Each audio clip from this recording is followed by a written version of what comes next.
शंकर जी कहते हैं देवी एक बार नारद जी ने भगवान नारायण को श्राप दिया, जिसके कारण भगवान नारायण को अवतार लेकर के राम बनना पड़ा। नारद श्राप दीन एक बारा, हाँ एक कल्प एक ते ही लगी अवतारा। अब पार्वती जी ने अच्छा, पार्वती जी के गुरु कौन है? नारद जी हैं। नारद जी ने श्राप दिया, तुरंत पार्वती ने कहा हे भोलेनाथ, नारद जी तो दिन भर भगवान का नाम जपते हैं।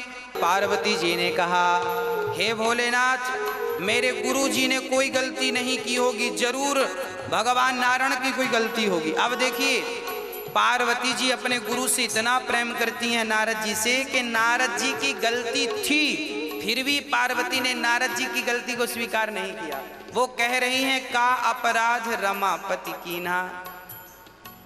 आखिर भगवान नारायण ने ऐसा कौन सा अपराध किया जिसके कारण हमारे गुरु जी को उन्हें श्राप देना पड़ा? तब विस्तार से एक कथा सुनाई। सुनो देवी, एक बार क्या है, पार्वती से शंकर जी ने कहा देवी नारद जी ज्ञानी हैं, भक्त हैं, इसमें कोई आश्चर्य नहीं है, परंतु भगवान जिसे ज्ञानी बनाना चाहे वो ज्ञानी और जिसे मूर्ख बनाना चाहे वो मूर्ख। कोई ज्ञानी नहीं है, ज्ञानी मूढ़ ना कोई, ना तो इस सृष्टि में कोई ज्ञानी है ना तो कोई मूर्ख है। फिर बोले जे ही क्षण जस रघुपति करें, भगवान जिसे जैसा करना चाहें तुरंत कर दें। ज्ञानी बनाना चाहें आप तुरंत ज्ञानी बन जाएंगे, मूर्ख बनाना चाहें। कई बार ज्ञानियों के मुख से ऐसी बातें निकल जाती हैं जिनसे उन बातों से उनको कई बार अपमानित होना पड़ता है। क्यों निकल गई? क्योंकि परमात्मा जे ही क्षण जे ही जस करहीं, परमात्मा जिससे जैसा करना चाहें उसे वैसा कर देते हैं। मैं कहूँ कि मैं ज्ञानी हूँ, मैं कहूँ मैं मूर्ख हूँ, ना मैं ज्ञानी हूँ ना मैं मूर्ख हूँ। मेरे राम मुझसे जो कराना चाह रहे हैं वो करा रहे हैं, बस ये समझिए। मैं अपनी मर्जी से कुछ नहीं कर रहा हूँ, जो करा रहे हैं कौन करा रहे हैं? राम करा रहे हैं। नारद जी हिमालय के तट पर प्रेम पूर्वक विचरण कर रहे थे, तभी उन्हें एक गुफा दिखाई पड़ी। नारद जी बड़े प्रेम से वहाँ पर गुफा पर बैठकर बड़ी शांति, जहाँ निर्मल जलधार बह रही थी, शांति शीतल हवा चल रही थी, बिल्कुल शांत वातावरण था, वहाँ नारद जी बैठ गए, इसलिए कि यहाँ बैठकर भगवान का चिंतन करूँगा, कोई विघ्न नहीं होगा। नारद जी प्रेम पूर्वक उस कंदरा में बैठकर प्रेम से भजन करने लगे। अच्छा, जैसे ही भजन करने लगे समाधि लग गई नारद जी की, तो इंद्र को लगा कि लगता है नारद जी तप करके कहीं हमारा इंद्रासन ना छीन लें। अच्छा, इंद्र किसी को भजन करते देख लेते हैं ना तो उन्हें खतरा लगता है कि कहीं हमारी इंद्रासन ना छीन ले, कोई विघ्न करने लगते हैं इंद्र। यहाँ गोस्वामी जी ने इंद्र पर एक चुटकी ले ली। नारद जी कहते हैं कि आपने देखा होगा कि एक कुत्ता सूखी हड्डी को लेकर के उसे चबाता है, तभी वहां पर शेर आया। शेर को आया हुआ देखकर कुत्ता हड्डी मुंह में दबा के भागता है, उसे लगता है कहीं मेरी हड्डी शेर ना छीन ले। अरे भाई, शेर हड्डी को थोड़ी चबाएगा, पर कुत्ते को तो ऐसे ही लगता है। यहाँ गोस्वामी जी इंद्र को कह रहे हैं ये कुत्ते की तरह इंद्र हो गए। अरे नारद जी तो भगवान के भक्त हैं, उन्हें तो ब्रह्मलोक मिल जाए तो वो ब्रह्मलोक ना लें, तुम्हारे स्वर्ग लोक पर आंख लगाएंगे श्री नारद जी। यहाँ गोस्वामी जी इंद्र को कुत्ते से उपमा कर रहे हैं। जब आप बड़े होकर के छोटी सोच रखते हैं ना तो आपकी उपमा इन्हीं से दी जा सकती है ना। अच्छा, यहाँ पर एक दूसरी बात भी है कि क्या होता है कि जब कुत्ता हड्डी को चबाता है ना तो कुत्ते को लगता है कि हड्डी से रस निकल रहा है, जबकि हड्डी को चबाने में ना कुत्ते के मसूड़े छिल जाते हैं, तो उसी का कुत्ते का खून हड्डी में लगता है और कुत्ता उसी को चाटता है। कुत्ते को लगता है हड्डी से खून निकल रहा है, जबकि निकलता उसी का है। उसी प्रकार हम लोग भी भोग भोगते समय ऐसा महसूस करते हैं कि बड़ा सुख मिल रहा है, हमें संसार में बड़ा आनंद मिल रहा है, परंतु नहीं, आपका ही समय आनंद के रूप में आपको दिख रहा है। आपके पास समय है, या तो भोगों में मन लगा लो या तो भजन में मन लगा लो। इसलिए भोगों में मन न लगाकर आत्म कल्याण में मन। श्री नारद जी ध्यान मग्न है। तब इंद्र ने अप्सराओं को भेज दिया, जाओ जरा नारद जी की समाधि भंग करो। अब अप्सराएं इंद्र की आईं और नारद जी जहां ध्यान लगाए बैठे थे वहां नाचने लगी। उर्वशी इत्यादि बड़ी सुंदर हैं।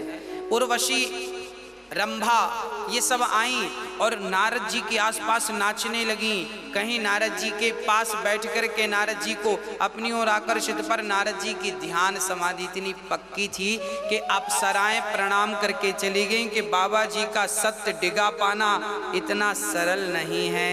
अप्सराएं चली गईं, कामदेव आए, कामदेव चले गए। हाँ, तब नारद जी की समाधि खुली। कामदेव चरणों में गिर पड़े, नारद जी आप जैसा कोई नहीं है। हाँ, क्षमा करिए, आपने काम हमें जीत लिया। आपको अप्सराओं ने जगाना चाहा, पर आपका ध्यान चित्त टूटा नहीं। आपने काम को जीत लिया और आपको हम पर क्रोध नहीं आया, आपने क्रोध को जीत लिया। तब नारद जी ने कहा, जाओ इंद्र से कह देना कि हमें उसके स्वर्ग के सुख की कोई अभिलाषा नहीं है। अर्थात नारद जी ने काम को, क्रोध को और इंद्र के राज्य को भी त्याग दिया, अर्थात सब कुछ जीत लिया नारद जी ने। अच्छा, नारद जी ने जीत तो सब लिया, काम को, क्रोध को, और भजन करने वाला काम को जीत ले, क्रोध को जीत ले, धन दौलत से मन हटा ले, तो कोई आश्चर्य नहीं है, क्योंकि ये उसके भजन का प्रभाव है। हाँ, परंतु गलती क्या हो गई, नारद जी को अहंकार आ गया। नारद जी को लगा, बताओ तो मेरे जैसा कौन होगा भला इस दुनिया में। शंकर भी काम को जीत तो लिए थे, पर बाद में उन्हें कामदेव पर गुस्सा आया था तो तीसरी आंख से भस्म कर दिया। मतलब शंकर जी को शंकर ने काम को जीता पर क्रोध को नहीं। नारद जी बोले, मैंने काम को, क्रोध को दोनों जीत लिया, मतलब मैं शंकर से बड़ा। अब नारद जी अपने आप को बड़ा मानने लग गए। अहंकार जो आ गया, और जब अहंकार आया तो नारद जी अपना गुणगान, अच्छा जो अहंकारी होता है ना, वो भगवान की बातें नहीं करता, अपनी, हमने तो ये किया, हमारे तो इतने बंगले हैं, हमारी तो इतनी जमीन है, हमारा तो ये है, हमारा, वो ये नहीं कहता कि भगवान की कथा ऐसी है। राम जी का सुंदर चरित्र आपने सुना, हमने सुना, आनंद आ गया। राम कितने दयालु हैं, राम कितने कृपालु हैं। राम पर कोई बात नहीं किया श्री नारद जी ने, नारायण पर कोई बात नहीं की। अब नारद जी जहां जाएं तो अपनी बात करने लगे। सुनो, हमने तो काम को जीत लिया, हमने तो क्रोध को भी, और हमने तो इंद्रासन को भी लात मार दिया। क्या करना हमें भाई, आपने जीत तो सब लिया है, पर ये जीतने का जो अहंकार लिए घूम रहे हो, ये भी हानिकारक है। अब नारद जी गए शंकर जी के पास। जय हो भोलेनाथ। हर बार जाते थे तो भोलेनाथ को बढ़िया से प्रणाम करते थे। इस बार थोड़ा अकड़ में है नारद जी, हम भी तुमसे कम थोड़ी हैं, हमने भी तो काम को, क्रोध को जीत रखा है। देखो भाई, ज्ञानी मूढ़ न कोय। हाँ, जब भगवान ज्ञानी बनाते हैं ना तो ज्ञानी बन जाते हैं। और आज भगवान ने हर ली बुद्धि नारद जी की। आज नारद जी अहंकार के वशीभूत हो गए। नारद जी से, शंकर जी से कहा, हमने तो काम को, क्रोध को, सबको, लोभ को भी जीत, हमें तो कोई लोभ भी नहीं है, हम तो जितेंद्रिय हो गए। अच्छा, ऐसा है कि काम को कोई जीत नहीं सकता, परंतु क्या होता है, एक बार किसी सज्जन को डायबिटीज हो गई, डॉक्टर के पास गया, डॉक्टर साहब हमें डायबिटीज हो गई है, गैस की प्रॉब्लम है, क्या करें। डॉक्टर बोले, ये गोली खाओ, ये गोली खाते रहोगे तो बीमारी कंट्रोल रहेगी। शुगर की जो बीमारी किसी को हो जाए तो उसमें फिर क्या करना पड़ता है, डॉक्टर बोलते हैं ये गोली खानी पड़ेगी। खाते रहोगे तो खत्म तो नहीं होगी, पर खाते रहोगे तो कंट्रोल रहेगी। उसी प्रकार यदि सत्संग करते रहे तो काम कंट्रोल में रहेगा, क्रोध कंट्रोल में रहेगा, लोभ कंट्रोल में रहेगा, और सत्संग की दवाई नहीं ली सब आपा खो बैठेंगे। इसलिए काम को कोई जीत नहीं सकता, क्रोध को कोई जीत नहीं सकता, परंतु सत्संग करते रहो, भगवान से प्रार्थना करते रहो, तो भगवान की कृपा से आपको ये लोग परेशान नहीं कर सकेंगे। कि शंभु दीन उपदेश हित नहीं नारदहि सुहान, भरद्वाज कौतुक सुनहि सुनहु हरि इच्छा बलवान।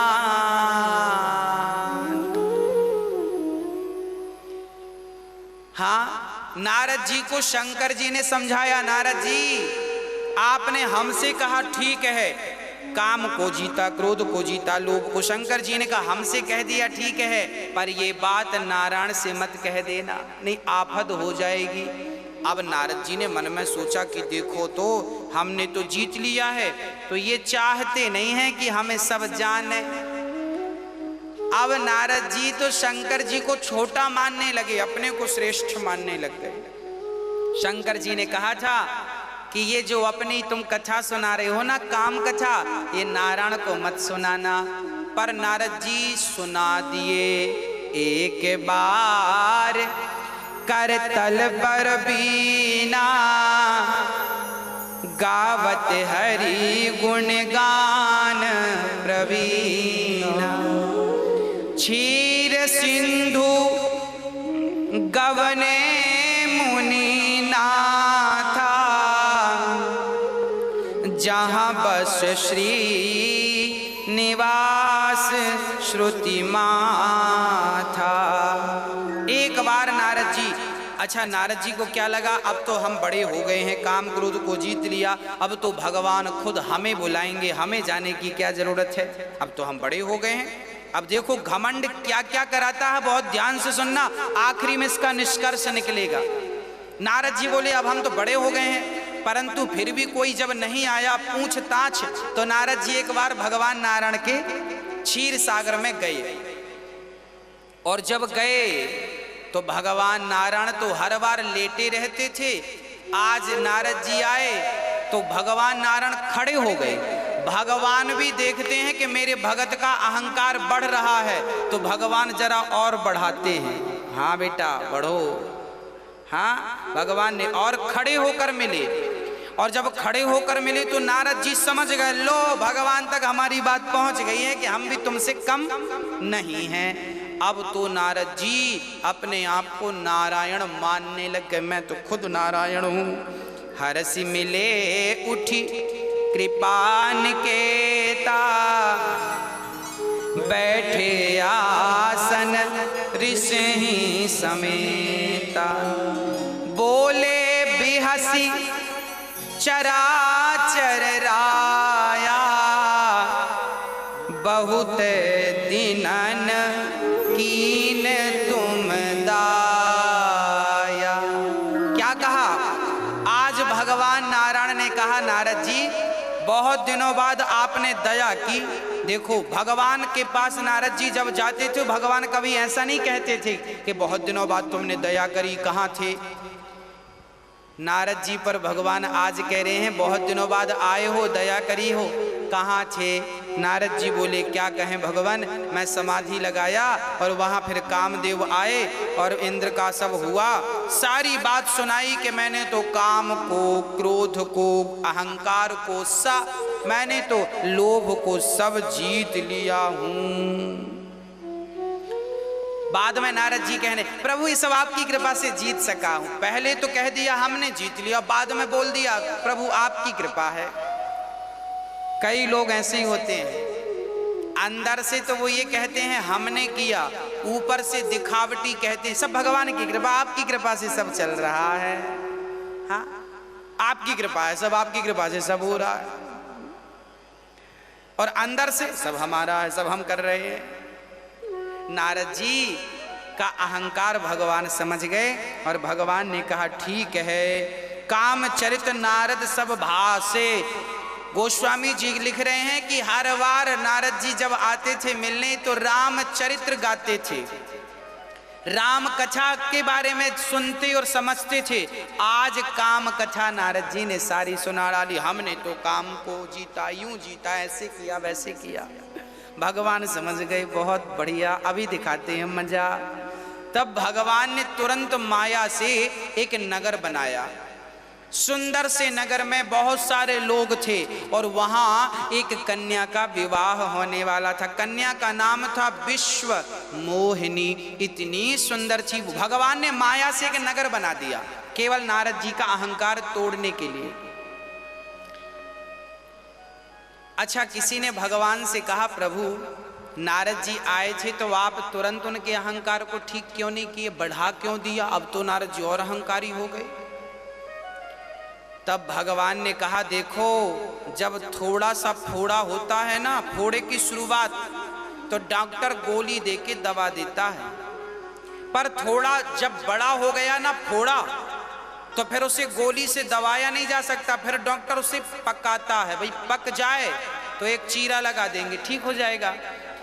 भगवान बोले कि शंकर जी ने दवाई देके समझाया था कि तुम ये बात नारायण से मत कहना, पर नारद जी माने नहीं, शंकर की गोली खाई नहीं, तो अब थोड़ा थोड़ा बड़ा हो गया। अब भगवान बोले अब हमें चीरा लगाना ही पड़ेगा। तो नारद जी को चीरा लगाने के लिए भगवान ने एक माया रच डाली। एक नगर था, उस नगर में एक सुंदर कन्या थी विश्वमोहिनी। अब नारद जी जब भगवान से मिलकर वापस गए तो नारद जी की नजर पड़ी, ये नगर बड़ा सुंदर है, बड़ा अद्भुत है, मनमोहक है, जरा चलकर देखें तो सही। नारद जी गए, गांव से पूछा, क्यों भाई ये क्या चल रहा है? बोले आज राजा की बेटी विश्वमोहिनी का स्वयंवर है। नारद जी बोले चलो जरा हम भी चलते हैं। तब राजा को सूचना मिली कि नारद जी आए। राजा नारद जी को हाथ जोड़कर ले गए और हाथ जोड़कर कहा, महाराज ये रही मेरी बेटी, जरा इसका हाथ तो देखो क्या लिखा है इसके भाग में। अब नारद जी ने ज्यों विश्व मोहिनी को देखा, देखते रह गए, देखते रह गए। और नारद जी ने जल्दी से हाथ पकड़ लिया विश्व मोहिनी का, और ऐसा हाथ पकड़ा कि छोड़ा ही नहीं, और हाथ देखने लगे। और देख देख के नारद जी बड़े खुश हो रहे हैं। अच्छा, विश्व मोहिनी के हाथ में लिखा था कि जो अमर होगा, जिसे कोई जीत नहीं सकेगा, वो इसका पति बनेगा। पर नारद जी ने उल्टा पढ़ लिया।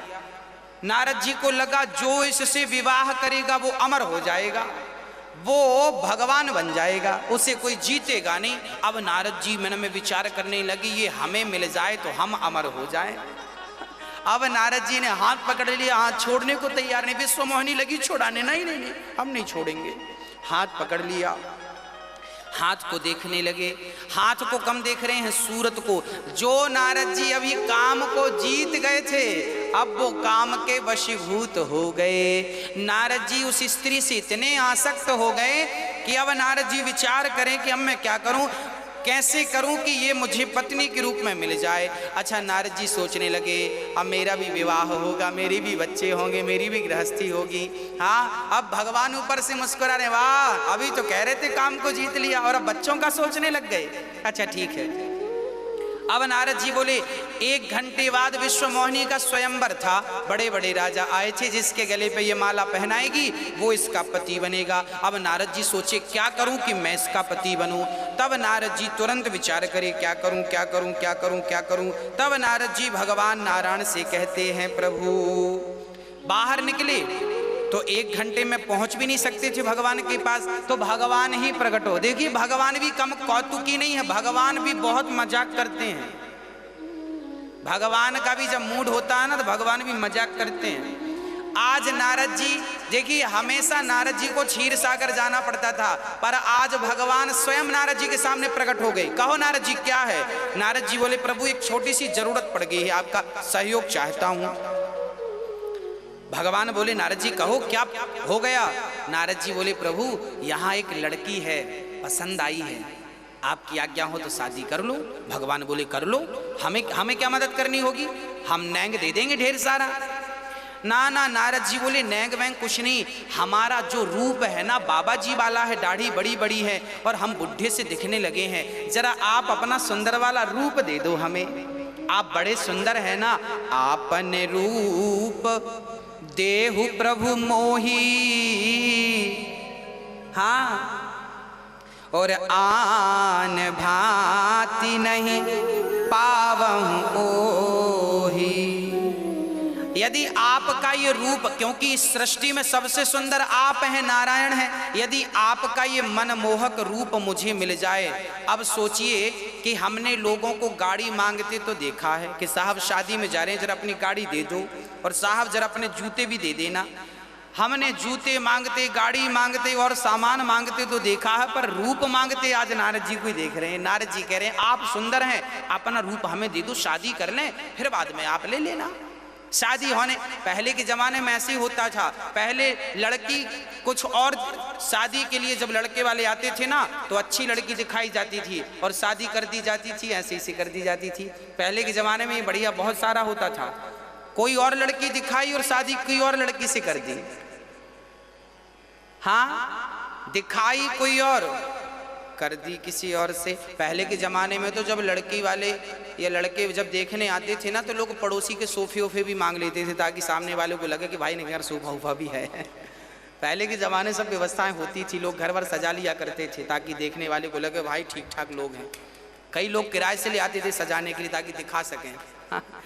ये अधिकांश होता था। अब राम जाने क्या चल रहा है मार्केट में, अब का कोई अनुभव नहीं है। अब तो ये हुआ कि नारद जी ने कहा आपन रूप देहु प्रभु मोही, प्रभु अपना रूप आप हमें दे दो, आप बड़े सुंदर हैं। भगवान बोले ठीक है ले लो। भगवान ने अपना रूप, अच्छा नारद जी ने यहाँ एक बात और कही। नारद जी ने कहा प्रभु जेहि विधि होय नाथ हित मोरा, करहूं सुबैगी दास मैं तोरा। नारद जी ने यहाँ एक बात बढ़िया कह दी कि प्रभु मैं तो आपका दास हूँ, अब जैसे में मेरा हित हो वैसा आप करना। अच्छा नारद जी थे तो भक्त, और भगवान बहुत प्यार करते थे नारद जी से। अब नारद जी को भगवान ने अपना रूप दे दिया, और भगवान के तो सारे रूप भगवान के ही हैं। सिय राम मैं सब जग जानी, निज प्रभु मैं देखहि जगत। हाँ, सारा संसार भगवान का ही रूप है, उनके अतिरिक्त क्या है। तो अब भगवान ने अपना बंदर वाला रूप नारद जी को दे दिया। नारद जी की शक्ल कैसी होगी, बंदर की। नारद जी बड़े बंदर दिखने लग गए। और जब नारद जी बंदर बन के चले, अच्छा नारद जी को भी भगवान पर इतना विश्वास था। देखिए विश्वास इतना था कि नारद जी ने दर्पण नहीं देखा कि मेरा स्वरूप कैसा, जैसा भगवान ने दिया वैसे बन के चल पड़े और जाकर के। अच्छा जब नारद जी राजसभा में गए तो वहां सबको नारद नारद ही दिख रहे हैं, बंदर सबको नजर नहीं, क्योंकि भगवान को लगा कि सब यदि नारद को बंदर देखेंगे ना तो नारद जैसे संत का अपमान होगा। तो भगवान ने ऐसी माया रची कि वहां जितने लोग थे सबको तो नारद ही दिख रहे थे, परंतु विश्व मोहिनी को केवल बंदर दिख रहे थे। मतलब जिससे विवाह होना तो उसी को नारद जी बंदर दिखाई पड़ गए। और वहां पर शिव जी के 2 गण और थे, उन 2 गणों को भी नारद जी बंदर दिख रहे थे। अब नारद जी जाके सबसे आगे की सीट खाली थी, नारद जी वहां जाकर बैठ गए कि वो आएगी यहीं के ही माला डाल देगी, अपना विवाह हो जाएगा। अब बंदर बन के गए नारद जी। अच्छा देखिए कितनी बढ़िया बात है कि संसार, नारद जी बने बंदर हैं पर संसार को नारद ही दिख रहे हैं। इसका तात्पर्य यह है कि भगवान जिसे जो दिखाना चाहते हैं संसार उसे वैसा ही देख सकता है। यदि आपको सीता दिखाना चाहेंगे ना तो संसार आपको ही सीता देख लेगा, आपको ही राम देख लेगा। मतलब भगवान के हाथ में चाबी है, वो जैसा करेंगे वो वैसा करेंगे, जैसा करेंगे संसार आपको वैसे देखे। अब नारद जी बैठ गए। अब वहां शिव के 2 पार्षद थे, उन दोनों ने बढ़िया मजाक किया। देखो तो कितने सुंदर राजकुमार हैं, लगता है इनकी माँ ने बड़ी तपस्या की होगी तब इतने सुंदर राजकुमार होंगे, आज तो इन्हीं का विवाह। अब नारद जी को तो ये लगने लगा कि देखो हमें ही कह रहे हैं और हमसे सुंदर तो पूरी सभा में कोई है नहीं। लगता है नारद जी ने अपने आप को ही नारायण मान लिया। गण कह रहे थे नारायण जैसे दिख रहे हैं, नारद जी को लगा जैसे क्या हम तो नारायण ही हैं। कई बार इसी में अहंकार बढ़ता है। क्या होता है, आप लोगों ने देखा होगा कई बाबा, कई गुरु घंटाल अपने आप को भगवान माने बैठे हैं। होता क्या है, श्रोतागण कहते हैं कि आप तो भगवान हैं। कई बार चेला गुरु से क्या कहता है, गुरु जी आप तो भगवान हैं, आप तो भगवान हैं। जब गुरु जी बार बार ये सुनते हैं कि सारे चेला कह रहे हैं आप तो भगवान हैं भगवान, तो गुरु जी को लगने लगता है मैं भगवान ही तो नहीं हूँ। फिर वो अपने आप को क्या मानने लग जाते हैं, क्योंकि सारे चेला कह रहे हैं भगवान हो भगवान हो, तो वो सही में अपने आप को भगवान, नारद जी भी सही में अपने आप को नारायण मान गए। और यही व्यक्ति के पतन का कारण है। ध्यान से सुनिएगा, सारी दुनिया जब आपकी झूठी तारीफ करती है ना, तो दुनिया वालों में उलझ मत जाना, नहीं तो तुम्हारा पतन हो जाएगा। ये दुनिया कहा करती है गुरुजी, हमारे गुरुजी तो भगवान हैं, गुरुजी तो भगवान। आप तो ठीक कह रहे हैं, गुरु तो भगवान तुल्य है, पर ये बात गुरु को समझनी चाहिए कि भाई भगवान हम नहीं, भगवान तो भगवान है, हम तो उनके चरणों की धूल मात्र हैं, हम तो भगवान के चरणों की धूल मात्र हैं। पर कई बार ऐसे गुरु घंटाल हमने सुना कि बहुत सारे गुरुजी अपना ही अभिषेक कराते हैं। दूध से अभिषेक चल रहा है गुरुजी का, और ब्राह्मण लोग वेद मंत्र पढ़ रहे हैं। सुनो, इस संसार में केवल शंकर जी का अभिषेक हो सकता है वेद मंत्र से, राम का अभिषेक हो सकता है वेद मंत्र से, माँ जगत जननी जगदम्बा का अभिषेक हो सकता है वेद मंत्र से। किसी इंसान का वेद मंत्र से अभिषेक नहीं हो सकता। यदि आपने किसी इंसान का वेद मंत्रों से अभिषेक कर दिया तो वो वेदों का अनादर कर रहे हैं, आप वेदों का अपमान कर रहे हैं। अरे वेद तो भगवान के लिए बने हैं, किसी इंसान के लिए नहीं बने कि आप वेदों से इंसान की स्तुति करने लग जाए। वेदों में तो भगवान की स्तुतियां हैं, वेद परमात्मा की, भागवत में वेद स्तुति है, अर्थात वेद भगवान की स्तुति करते हैं। वेद कभी इंसान की स्तुति नहीं कर सकते। हम तो वेद को भगवान मानकर प्रणाम करते हैं।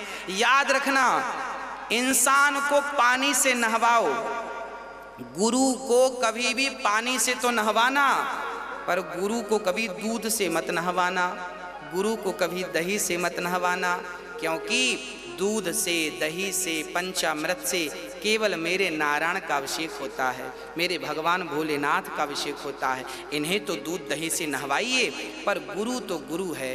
तुम भले मान रहे हो कि गुरु भगवान है, पर गुरु से पूछा जाएगा क्यों जी आप भगवान हैं, तो वो कहेगा ना साहब, हम कहाँ भगवान, हम तो उनके चरणों की धूल हैं। जो गुरु अपने आप को चरणों की धूल मानता है वो तो गुरु बनने के लायक है, पर जो गुरु ही अपने आप को भगवान मानने लग जाए उसका पतन निश्चित है, और जो उनकी पूजा में लगे हैं उनका भी पतन निश्चित है। इसलिए अहंकारी गुरु ना हो आपका, नहीं तो अक्सर गुरुओं को अहंकार आ जाता है। गुरुओं को थोड़ा आदर सम्मान मिल गया, गुरुओं को गुरूर आ जाता है, हम ही भगवान हो गए। नारद जी ने मान लिया कि मैं भगवान। अब विश्व मोहिनी आई, अब विश्व मोहिनी ने बढ़िया से देखा, माला लेकर आई और नारद जी को देखा। नारद जी को देखती विश्व मोहिनी को गुस्सा आया, राम राम क्या मैं ऐसी हूं कि बंदर मेरे से शादी करने आए।